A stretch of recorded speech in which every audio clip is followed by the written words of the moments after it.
खुलुमबाय आं किलिकां ब्रह्म बड'लेण्ड बुब्लिनि जानानै बयखौबो बरायना लाबाय दिनै 22 जुलाइ 2024 नोंथांमोननो बड'लेण्ड बुब्लिया दिनैनि साना मा मानि थाखाय मिथिजायो एबा दिनैनि सानाव मा हाबाफारि फालिनाय जायो नोंथांमोननो फारि फारि बड'लेण्ड बुब्लिया फोरमायगोन दिनैनि सानखौ नेशनेल फ्लेग डे महरै फालिनाय जायो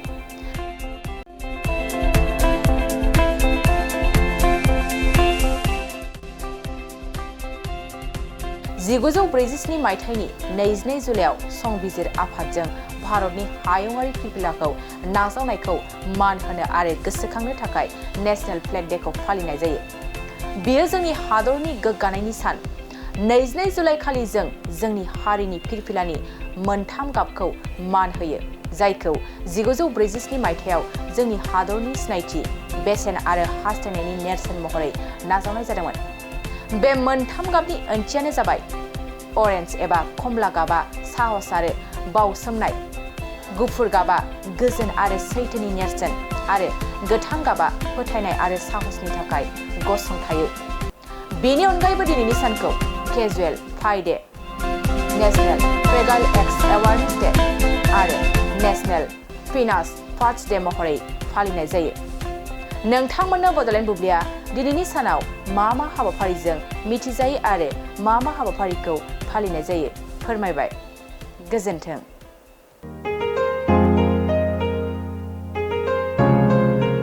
मोनसे फोसावथाय नोंथांमोननि थाखाय मोनसे गोजोनथाव खौरां लानानै फैदों।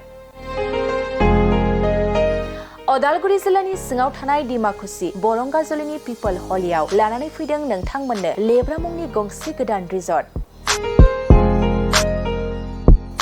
नोंथांमोना बे लेब्रा मुंनि गंसे गोदान रिजर्टखौ तामुलपुर रडनिफ्राय फैब्ला सुख्लाय ब्रिजनि आगदा आरो अदालगुरि रडनिफ्राय फैब्ला सुख्लाय ब्रिजनि सिगाङाव आगसिथिंजाय मोननो हागोन।